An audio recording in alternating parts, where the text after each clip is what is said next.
It's the weekly show about Pro AV with the hottest news in the AV industry. It's rAVe TV. Give it up for Steph and Gary. Steph and Gary. Hey, everyone. How are you? Hi, I'm good, Gary. How are you? Doing well. I'm excited to be back on rAVe TV, and we're getting closer and closer to InfoComm. And we're both excited about InfoComm because it means lots of new products, lots of new technology. But most importantly, we get to actually see all of our followers and fans in person. And boy, do we have a fun InfoComm plan. That's what our theme for this year's InfoComm is all about fun. Fun. Like the Beach Boys song. That's right. Fun, fun, fun. Yeah. Tell her daddy takes her T-Bird away. I never liked the T-Bird. I never liked it. I just thought it was not a good looking car. Yeah, it looks very old. Like it's like an old people car. Yeah. But I don't know. I had Beach Boys on the brain. I saw them in concert last night with my dad. Did you really? Uh-huh. Oh, very cool. They're like 80-something years old, and they're still, at least Bruce and Mike are still on stage, like doing what they need to do. And it was so fun. Very cool. They were like, during one of the songs, they were like, oh yeah, this was like a hit we released in 1963. And I like turned to my dad. I was like, Dad, you were one. Like, we're both so young right now. Like, we're the young people in this theater. Isn't that so fun? And my dad was like, yeah. By the way, you're watching rAVe TV. If you don't know what it is, this is the industry's only live AV news show that comes on every week on Wednesdays at noon. And we talk about kind of everything going on in the AV industry, residential and commercial AV industry. And we're available on ravepubs.com, or you can go to YouTube, or you can go to Facebook or LinkedIn, just type in rAVe Pubs and you'll find us. And of course, you can watch all of our archived issues at youtube.com/rAVe Pubs. Just go to the rAVe TV link, or you can go to ravepubs.com and click on the rAVe TV link. Mm-hmm. But Steph, I know that today is the last day for the Reader's Choice Awards, and that's a big deal. It's a big deal. So today is the last day of voting. So you better go and get your votes in. Tell your employees at your company. Tell everyone you know, because I know I'm probably going to get a few emails about, oh, no, I didn't get my votes in. Well, that's just tough luck, because tonight at 11:59 p.m. it is closing, and I'm going to have to count the votes from there and see who wins. So I'm really excited. We should play the theme. We should play closing time. Like, go ahead. Yeah. Closing time. Okay. I don't know all the words. I don't either. By the time I hear it, I've had too much to drink. But in any case, it is over at why it's 11:59 and not midnight. We don't know why. But that's because midnight is no longer May 24th. That's May 25th. And I said that they were closing. Oh, that makes sense. Yeah. Okay. Yeah. So the HD-based Masterpiece Awards are open for nominations. You can still be involved in awards even after tonight if you want to, by checking those out. Yes. And chances are, if you're like, I don't know if this is eligible, chances are it's eligible to win the HD-based Masterpiece Awards. We're looking for any installation that has utilized HD-based T. Like, obviously, like, we're going to be looking for like creative, very cool, but we're looking for everything. So any type of installation, like, the sky's the limit. So please go on, send us those pictures and put those nominations in, because we really are looking forward to seeing all different types of HD-based T installations in this award process. And I just want to put a plug in for our show in 2 weeks, which is June 7th. A couple of really cool things are going to happen during that show. Sony's going to debut a brand new product line on our show live. So you don't even have to wait to InfoComm to see that. And that's going to be a big deal. But also, we will unveil all of our InfoComm plans, and we will have enough T-shirts for all of you to get a free T-shirt. And as we said, our theme is all going to be about fun. We're going to just have a lot of fun at the show. You'll immediately notice us when you come to the show.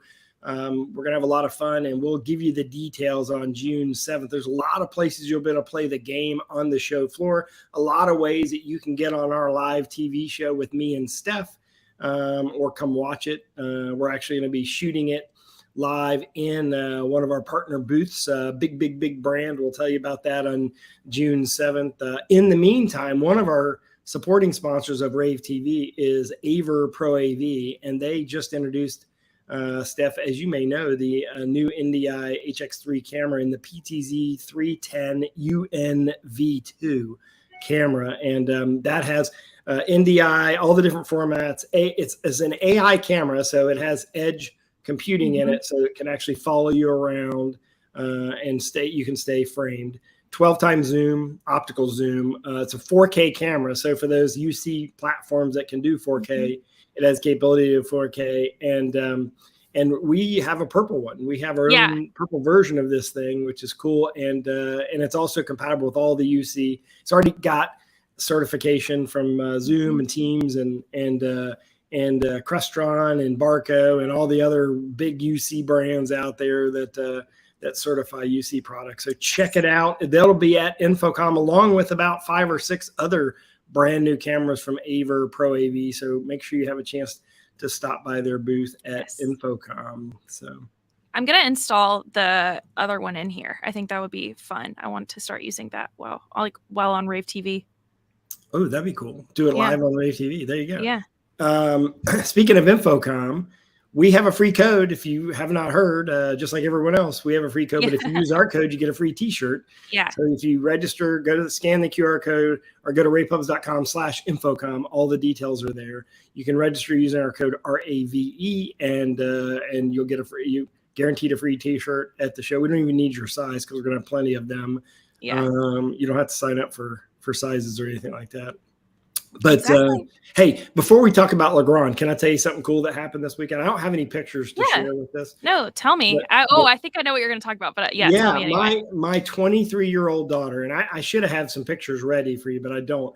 But you can go to my Instagram if you want to check them out. My 23-year-old daughter completed her first full Ironman this weekend in under 12 hours. She did it in 11 hours, 56 minutes. And she won her age group. And because she won her age group, Steph automatically qualified for the famous Hawaii Kona Ironman World Championship in October. So she's going to do it. Yeah, she's going to do Kona. And I mean, totally proud of her. It's funny. I was texting somebody this morning. When she was 6 or 7 years old, she was featured in a triathlon magazine called Endurance Magazine. This is 17 years ago, as an up and coming superstar in triathlon. When she was it's either 5 or 6 years old. She has this cute picture of her holding all these medals. I'll see if I can find it really quickly while we're looking at this Legrand piece. So check out this from Legrand, and we come back. Maybe I'll show you a picture of her when she was 5 or 6 years old. Cool.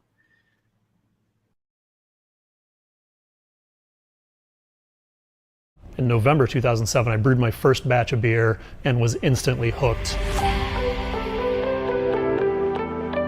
For 20 years, I worked for Excel Color Graphics, which is a commercial printing company. I started bringing homebrew in, which Tom and Jim, the owners of Excel, got interested in. And we literally carved out a space inside the printing company, and we've turned this into a bit of a brewery playground. And in 2020, we opened Dot and Line Brewing Company. Our biggest goal when we opened was to create an inviting atmosphere that was fun, creative, laid back. We're not the average craft brewery, being that we're located inside a functioning commercial printing company. So we've tried to bring those elements from printing over into the brewery side. We draw people into the front of the house. They're having a visual experience, they're having an aroma experience. They can actively watch us brewing the product that they're eventually going to get to drink. And I think that's what sets us apart from a lot of the other breweries in town, is that open concept aspect that we have here. So what we've noticed over the last couple of years is that people tend to stay longer if there's a reason to stay longer, like a game on TV that they're really interested in. Once we started to realize how nice it was to have at least some sort of entertainment option for them with the TV, it was time to look into something more accommodating. When we first walked in, we saw that they had a small 55-inch TV that was barely adequate. We thought, hey, we can do better by adding a projector and screen. Flat panel TVs are great, but you can't get the picture size, and that's where the rubber meets the road, is the picture size. For this brewery installation, we saw open ceiling, exposed ductwork, large beams, definitely a geometric nightmare. So you have to get creative as an integrator. The Daylight has given us a lot of options now to overcome some of those things. We've been selling Daylight screens for a long time. They have very high quality, high definition screens. We selected a Tension Advantage with Sightline, 110-inch diagonal, 16:9 format. With Sightline, we're able to raise and lower the screen to the point where it needed to be It's only a 5% upcharge, and that saved us having to get the drop exactly perfect when we ordered it. It's just really nice when we're able to send it up into the ceiling when Phil and the guys are brewing, so it's just completely out of the way. Really couldn't be much better. It allowed us to save 4 inches on the length of... Oh, Carrie, you're... Hold on, let me mute her.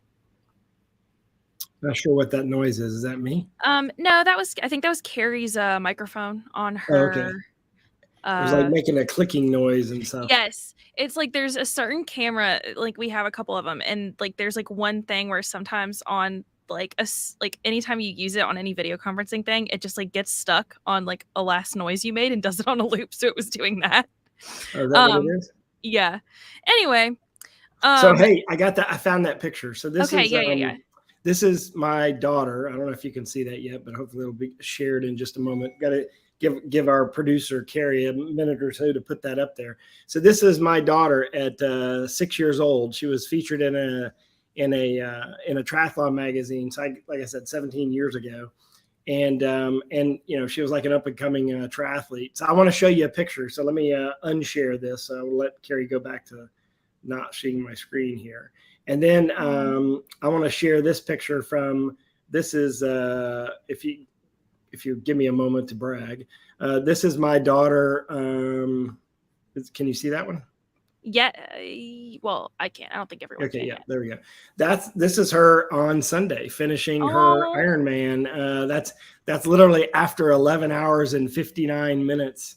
Or 56 minutes of exercise. So she swam 2.5 miles. She looks great. She biked 112 miles and then ran a marathon. Okay. Yeah. So think about that. At 23. She looks great after doing all of that. Like I would look like a corpse. So I just want to brag on her for just a moment. Yeah. Thanks for allowing me to do she's that. Incredible. Yeah. So I'm very proud of her. So that happened this weekend. That's awesome. Everything else is anticlimactic after that. Right? Literally.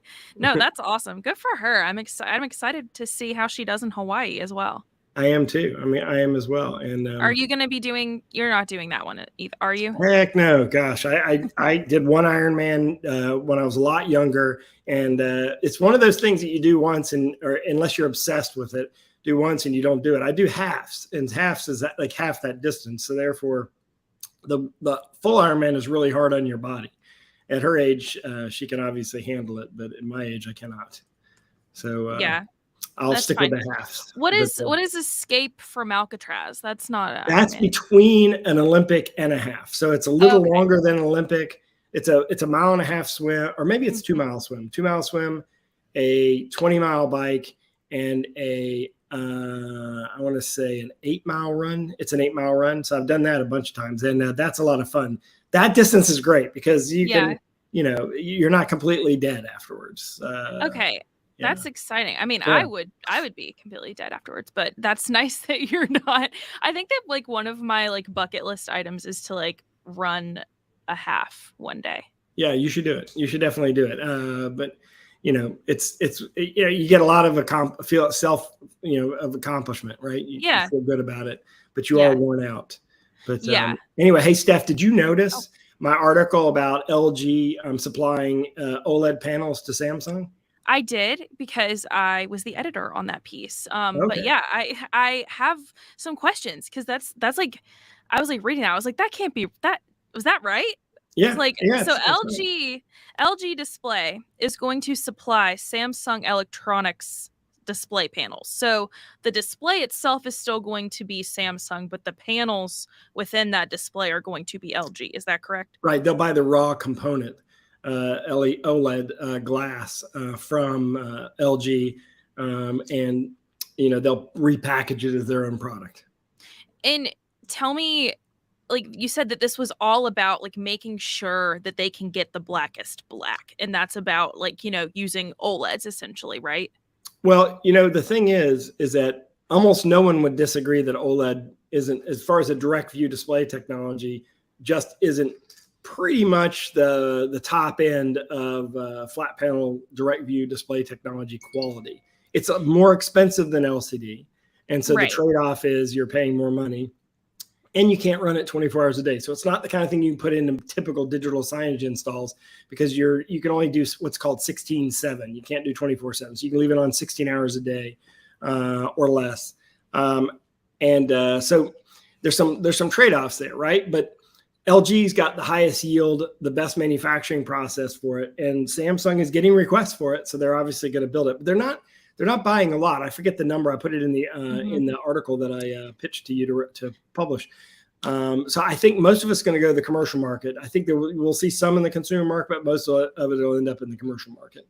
Yeah, I think that was the argument that you made, because you were like, yeah, this isn't like the most, but it's because this is going to go to our market, not like your house. Right. It's not millions and millions of panels. If it were, it'd be in the consumer market. It's on the lower side of that. So therefore we're gonna see it all here in the commercial market. And I think, you'll see it in meeting room displays. You might see it in even touch displays, because Samsung's moving that direction as well. Yeah, my next question for you is going to be like, why do you think that in meeting rooms people are looking for like an OLED display? Like that just seems like really crisp of a picture just to put in a meeting room. I don't know. Is that a dumb question? I mean, no, I don't think it's dumb. I think it depends on the application. I mean, if you have most meeting rooms don't need perfection in display, but there are certain cases, where you're high-end boardroom, or you have a company that's really big on the quality of the art that they have in their facility, and they want all the displays to look good. So if image quality is number one, right? If it's the number one factor, no matter what, OLED's probably going to beat most LED or LCD displays. Right. The best thing that Samsung has, which I have all over my house, is the QLED display and the new Neo QLED displays. But again, even they would tell you that OLED looks a little bit blacker, which means that your colorimetry is going to be a little bit better.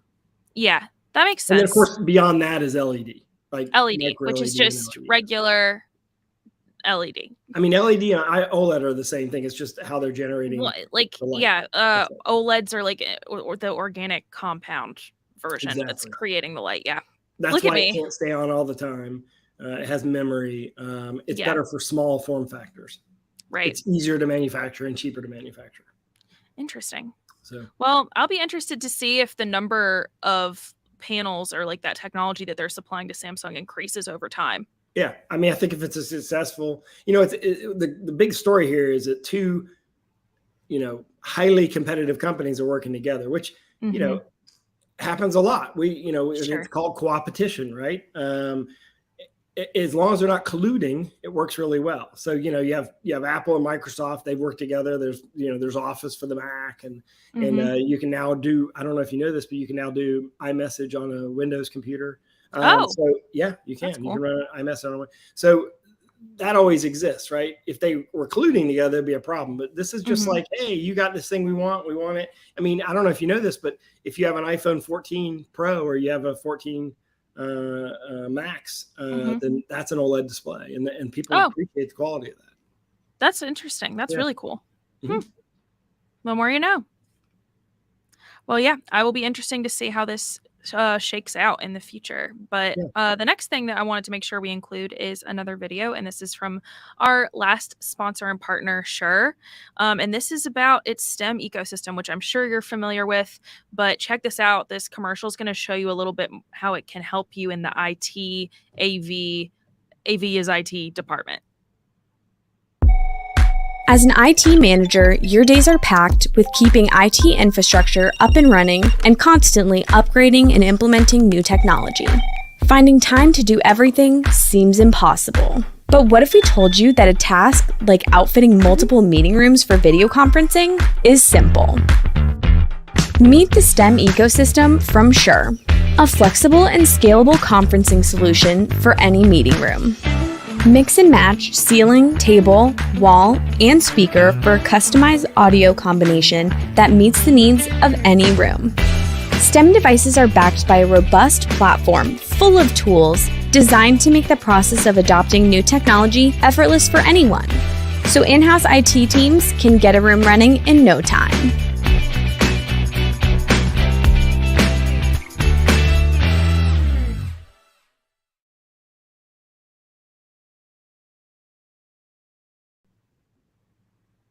I think it's interesting how they're pitching that to IT, and because they see that everything's moving to the network. By the way, we can ask Chris Lyons about this next week, Steph. They're going to be making a major announcement right before our show next week, and he's going to come on our show next week and talk about that announcement. Sure is Chris Lyons from Shure. So make sure you come and join us live, because you're going to see next week a major announcement from Shure, and the week after a major announcement from Sony made live on rAVe TV.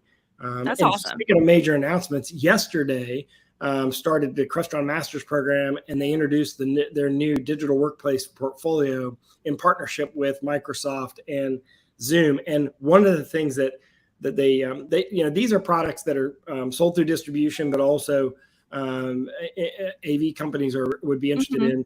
The newest product is probably their hot desking product, right? That you see there on the screen, which is good for co-working environments or offices where you're sharing spaces. They're getting into that segment of the market. Obviously, they're competing with Shure now with the microphone product that they introduced. Yeah, so it'll be interesting. They're kind of they're diversifying even more, and they're getting more into the UC space. And so therefore, that Crestron Master Program is going on this week, and I'm sure we will see more announcements from that. And they will show all these at InfoComm. So don't forget to go by their booth at InfoComm. I'll be interested to see how Crestron's Flex Pods compare to the LogiDock. Yeah, I mean it's similar, right? I mean, and that product is massively even in like the look of it, like even in like the user interface of it, it looks so similar. Yeah, actually, can we put that image back up, because we do have a small picture of it on that screenshot. If you go to ravepubs.com, you can see the article. It might even be trending now on ravepubs.com. But if you scroll down there, if you look down the bottom, you can see those pods there. And like you said, they're very much like the LogiDock, which I love that product. Yeah, I love the LogiDock too. But I think the LogiDock colors are prettier. So sorry, Crestron. Well, not everybody buys things based on color. I do. They said it comes in pink, and I said that is all I need to know. All right. So we have some other news, residential related news, do we not?